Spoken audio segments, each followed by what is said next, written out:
Vous vous souvenez de la première fois où vous avez eu un accident de voiture? Je m'en souviens comme si c'était hier.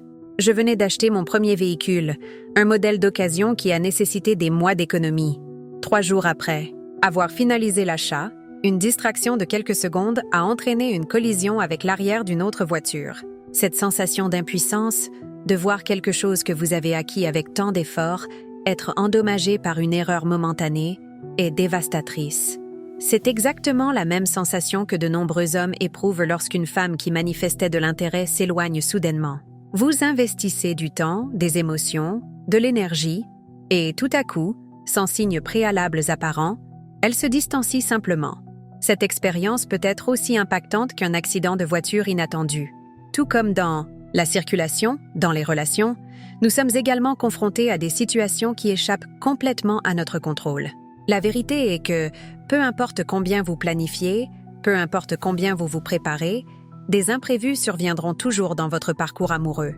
De la même manière que nous ne pouvons pas contrôler toutes les voitures sur la route, nous ne pouvons pas non plus contrôler les pensées, les sentiments ou les actions d'une femme. C'est une réalité incontestable que nous devons accepter pour développer des relations plus saines et équilibrées. Ce que nous pouvons contrôler, cependant, c'est la façon dont nous réagissons à ces imprévus. Tout comme vous avez le choix de la manière de gérer une collision de voiture, de paniquer à aborder la situation avec calme et rationalité, vous avez également des choix sur la manière de répondre lorsqu'une femme se distancie. Beaucoup d'hommes réagissent de manière impulsive. Ils envoient des messages désespérés, tentent de forcer la communication ou, à l'autre extrême, adoptent une posture d'indifférence feinte qui ne trompe presque jamais personne. Ces réactions instinctives aggravent généralement la situation, transformant un éloignement temporaire en une distanciation permanente. Ce que je m'apprête à partager avec vous ne sont pas seulement des théories abstraites ou des conseils génériques. Ce sont des principes éprouvés par des années d'expérience personnelle et d'observation attentive des comportements humains. Des principes qui m'ont aidé à transformer des situations apparemment irréversibles en opportunités de renforcement des connexions. Pour comprendre pleinement comment gérer le recul féminin, nous devons d'abord comprendre la nature fondamentale de l'esprit féminin. Imaginez un iceberg. Ce que nous voyons au-dessus de la surface, les mots, les gestes et les comportements explicites, ne représentent qu'une fraction de ce qui se passe réellement en interne. La majeure partie des pensées, des émotions et des motivations restent immergées, invisibles aux yeux inattentifs. Lorsqu'une femme se distancie, nous réagissons généralement uniquement à cette partie visible de l'iceberg. La diminution des messages, l'annulation des rendez-vous, le froid soudain. Mais les véritables raisons de ce comportement sont souvent cachées dans les profondeurs, des peurs non exprimées, des attentes non satisfaites, des expériences passées douloureuses ou simplement un processus naturel de réévaluation de la connexion. Reconnaître l'existence de cette partie immergée est la première étape pour développer une compréhension plus profonde et empathique. Il ne s'agit pas d'essayer de déchiffrer l'esprit féminin comme s'il s'agissait d'un puzzle à résoudre, mais plutôt de comprendre qu'il existe une complexité émotionnelle au-delà de ce qui est communiqué explicitement. Maintenant, abordons la méthode pratique en 3 étapes que j'ai développées pour gérer le recul féminin. Cette méthode ne promet pas de résultats magiques ou de garanties infaillibles, car, comme nous l'avons déjà établi, nous ne pouvons pas contrôler les décisions des autres. Ce qu'elle offre, c'est une structure pour répondre de manière consciente et stratégique, préservant votre dignité et, simultanément, ouvrant la voie à la reconnexion. La première étape est l'admission. Cela semble simple, mais il est surprenant de voir combien d'hommes échouent dès cette première étape. Admettre signifie reconnaître honnêtement l'impact émotionnel que le recul a eu sur vous. Êtes-vous déçu, frustré, confus, blessé? Quels que soient vos sentiments, permettez-vous de les reconnaître sans jugement. Beaucoup d'hommes ont été conditionnés à réprimer leurs émotions, en particulier celles perçues comme des signes de faiblesse. Mais nier vos sentiments ne les élimine pas. Cela ne fait que les pousser dans le subconscient, où ils continueront à influencer votre comportement de manière que vous n'imaginez même pas.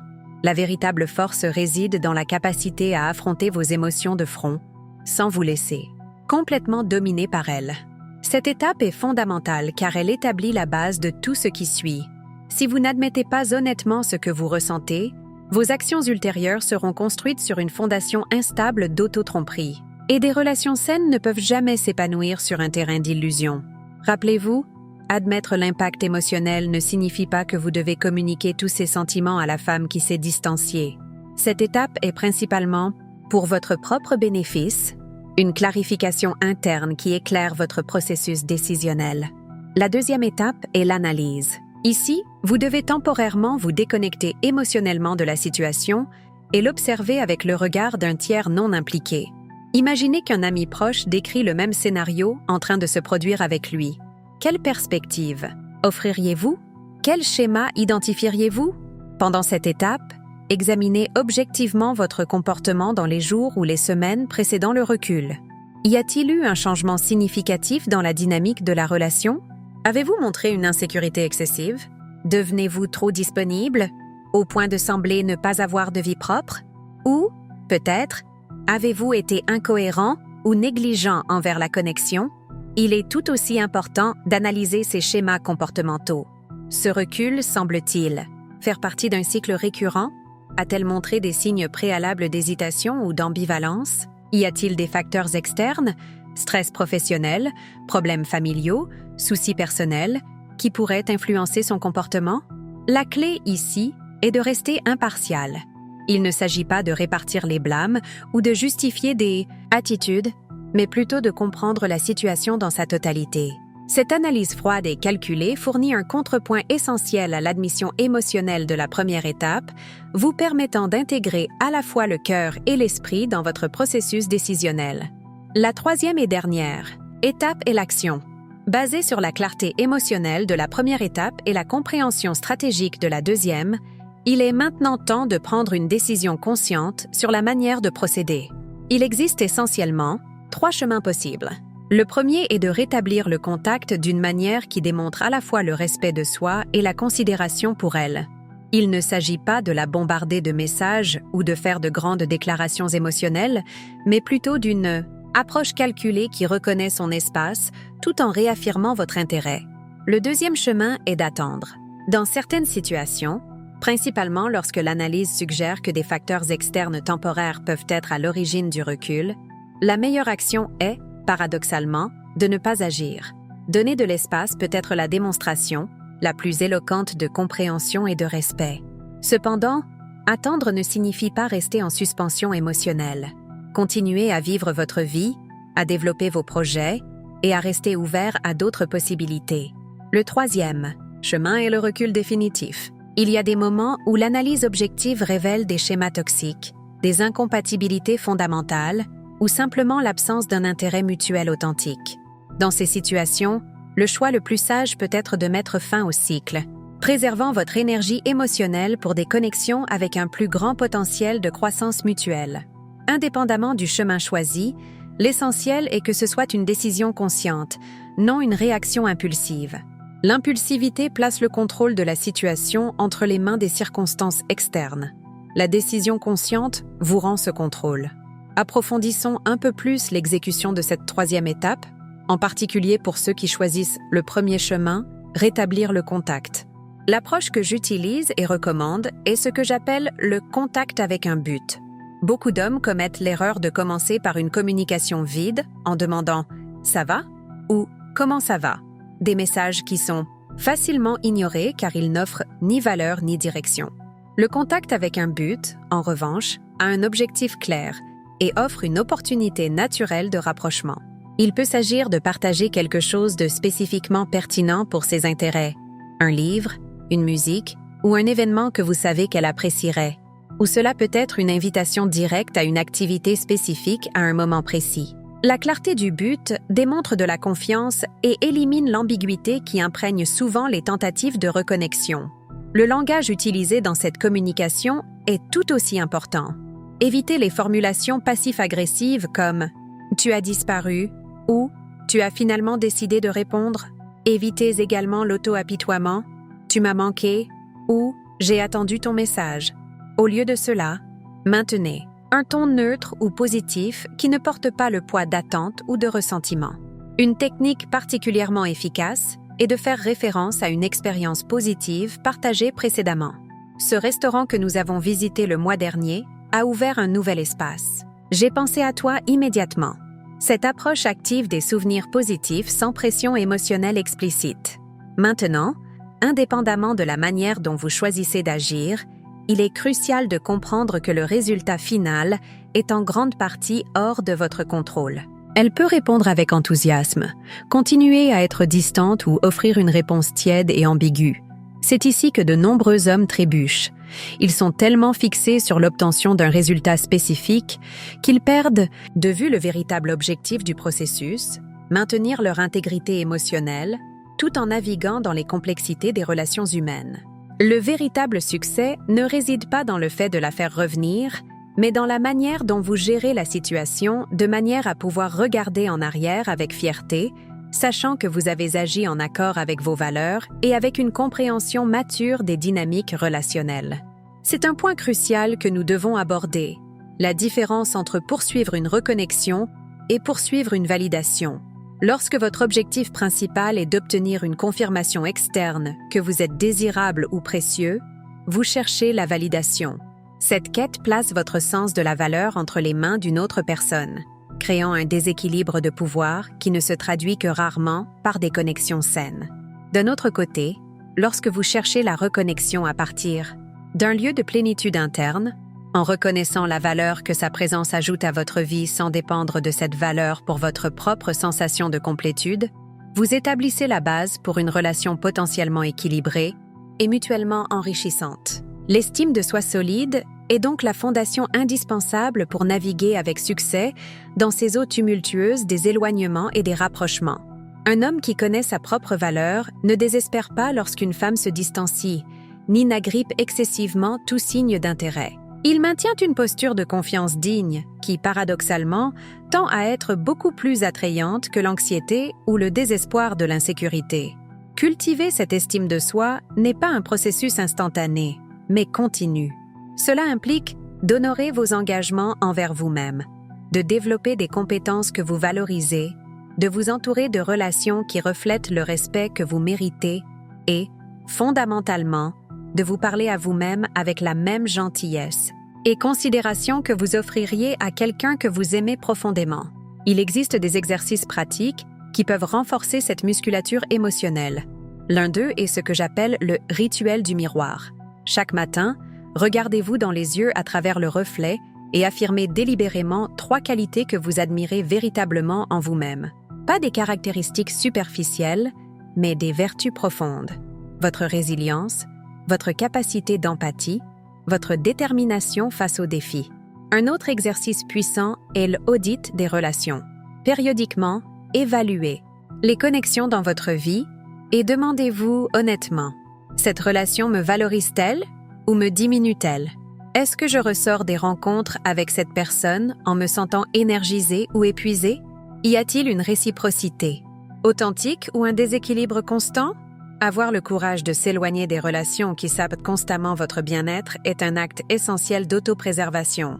Revenant à la question spécifique du recul féminin, il est important de reconnaître que, dans certains cas, ce distanciation peut être un test inconscient. De nombreuses femmes, basées sur des expériences antérieures, développent des mécanismes de protection émotionnelle. Se distancier temporairement pour observer votre réaction peut être une façon d'évaluer votre sécurité émotionnelle et votre cohérence comportementale.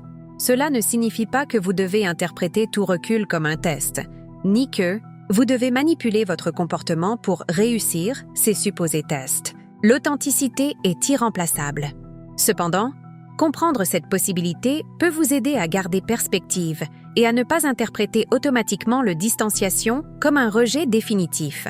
La patience devient alors une vertu inestimable.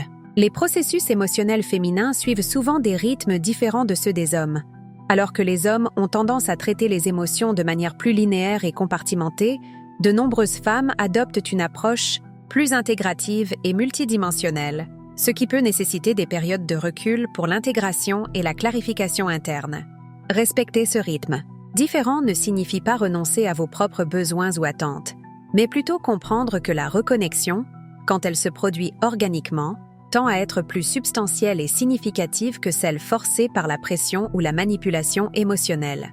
Il existe également une composante culturelle que nous ne pouvons pas ignorer.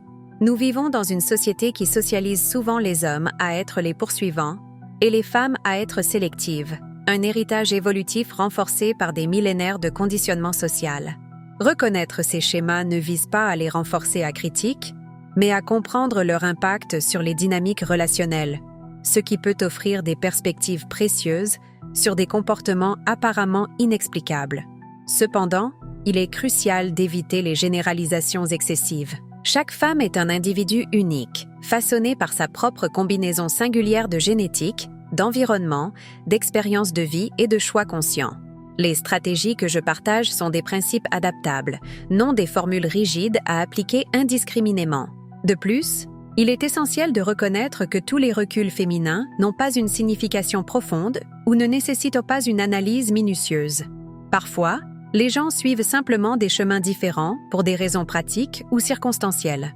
La capacité de discerner quand investir de l'énergie émotionnelle et quand simplement aller de l'avant est une sagesse qui se développe avec l'expérience et la connaissance de soi. En parlant de connaissance de soi, c'est probablement la ressource la plus précieuse que vous puissiez cultiver, non seulement pour gérer des reculs spécifiques, mais pour naviguer dans tout le panorama complexe des relations intimes. Connaître profondément vos propres schémas d'attachement, déclencheurs émotionnels, besoins fondamentaux et tendances comportementales sous stress procure une clarté inestimable dans les interactions romantiques.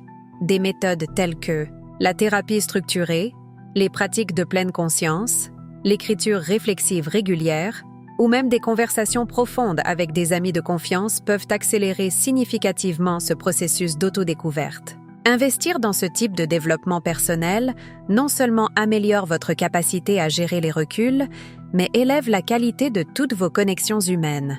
Un aspect souvent négligé, mais extrêmement pertinent pour notre discussion, est le rôle de la communication non verbale.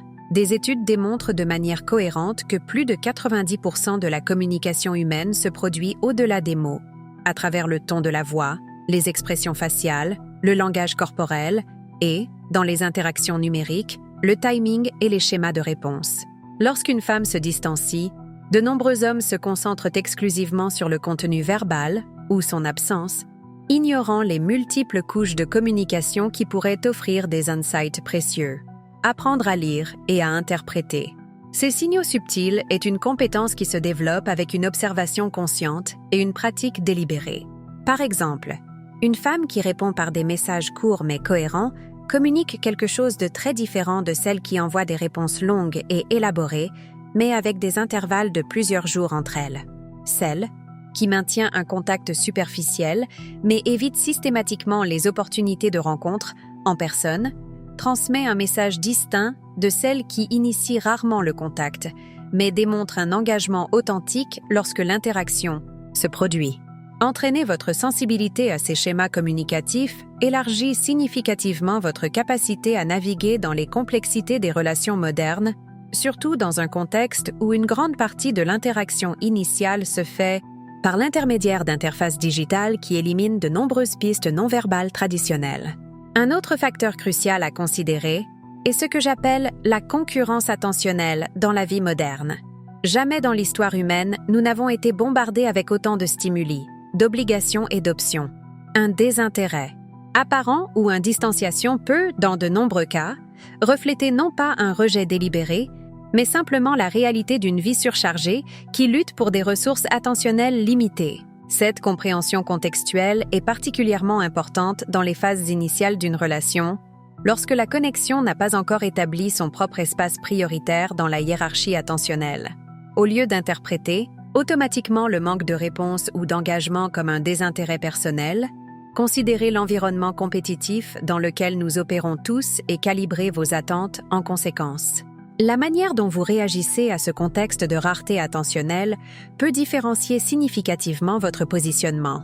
Un homme qui comprend cette dynamique et parvient à offrir des interactions de haute qualité qui représentent un véritable refuge de la surcharge quotidienne, au lieu d'une obligation ou d'une demande supplémentaire, se distingue naturellement dans le paysage relationnel contemporain. À mesure que nous approchons de la conclusion de cette réflexion, je souhaite souligner un point fondamental. La manière dont vous gérez le recul féminin en révèle beaucoup plus sur vous que sur elle. Cela révèle votre maturité émotionnelle, votre sécurité intérieure, votre capacité à intégrer rationalité et émotion, et fondamentalement, votre respect tant pour vous-même que pour l'autre. Les principes que nous avons discutés, admission honnête des sentiments, analyse objective des circonstances et action consciente basée sur les deux, transcendent le contexte spécifique des relations romantiques. Ce sont des outils précieux pour toute relation significative dans votre vie. Mettre en œuvre ces stratégies exige une pratique constante et de la patience envers soi-même. Vous ne transformerez pas des schémas de réponse établis au fil des années ou des décennies du jour au lendemain. Il y aura des moments de rechute, de réactions impulsives qui contredisent tout ce que vous savez intellectuellement être plus efficace. Dans ces occasions, la compassion envers soi-même devient aussi importante que l'autodiscipline. La capacité de reconnaître l'erreur, d'en tirer des leçons et de revenir sur la bonne voie sans s'auto-flageller excessivement. L'objectif final de ce processus n'est pas la manipulation ou le contrôle, mais la libération. Libération des schémas réactifs qui minent des connexions authentiques, libération de la dépendance à la validation externe pour votre sens de la valeur, libération pour expérimenter des relations basées non sur le besoin ou le manque, mais sur le choix conscient et l'enrichissement mutuel. Lorsque vous opérez à partir de ce lieu de liberté interne, le recul d'une femme spécifique, bien qu'il puisse encore apporter une déception temporaire, n'ébranle pas fondamentalement votre sens de l'identité ou de la valeur. Vous reconnaissez que les relations vont et viennent, que certaines connexions sont pour une saison et d'autres pour toute la vie, et que votre complétude en tant qu'être humain ne dépend pas du fait qu'une personne spécifique choisisse de rester. Cette perspective libère non seulement vous, mais aussi les femmes avec qui vous interagissez. Lorsque vous ne les surchargez pas de la responsabilité impossible de valider votre existence ou de combler vos vides internes, vous créez de l'espace pour des connexions véritablement choisies librement, basées sur le désir authentique plutôt que sur un besoin névrotique. Si vous faites face actuellement à la situation d'une femme qui s'est distanciée, je vous invite à appliquer délibérément les principes que j'ai partagés. Permettez-vous de ressentir ce qui est présent: déception, frustration, confusion, sans jugement. Analysez objectivement les circonstances, en cherchant à comprendre plutôt qu'à attribuer des blâmes. Et ensuite, choisissez consciemment votre prochaine étape à partir de ce lieu de clarté intégrée. Rappelez-vous, le véritable pouvoir ne réside pas dans le contrôle des autres, mais dans la maîtrise de votre propre réponse à l'incontrôlable. C'est l'essence de la maturité émotionnelle qui rend possible des relations véritablement satisfaisantes. Je vous invite à poursuivre ce voyage de connaissance de soi et de développement relationnel. Abonnez-vous à la chaîne pour accéder à plus de contenu approfondissant les principes que nous avons discutés aujourd'hui. Partagez vos expériences dans les commentaires, vos victoires, défis et insights. Et souvenez-vous, chaque interaction, même celle qui semble des échecs superficiels, contient des graines précieuses d'apprentissage pour ceux qui ont le courage de les cultiver. Le voyage de la connaissance de soi et de la maîtrise relationnelle est continu. Les principes que nous avons explorés aujourd'hui ne sont que le début. Dans les prochaines réflexions, nous élargirons notre compréhension à des domaines tels que les schémas d'attachement, la communication authentique, le développement d'une intimité véritable et le maintien du désir dans les relations à long terme. La véritable transformation se produit dans l'application constante de ces principes dans le laboratoire de la vie quotidienne. Chaque interaction devient une opportunité de pratique, chaque défi une chance de raffinement. Et avec chaque cycle d'application, de réflexion et d'ajustement, vous vous rapprochez non seulement de relations plus gratifiantes, mais d'une relation plus profonde et authentique avec vous-même. C'est cette autodécouverte continue qui forme la base inébranlable sur laquelle toutes les relations significatives sont construites. Lorsque vous vous connaissez, vous acceptez et vous valorisez. Complètement, vous devenez capable d'offrir et de recevoir un amour qui ne cherche pas à compléter, mais à compléter, non pas à combler des vides, mais à célébrer des plénitudes.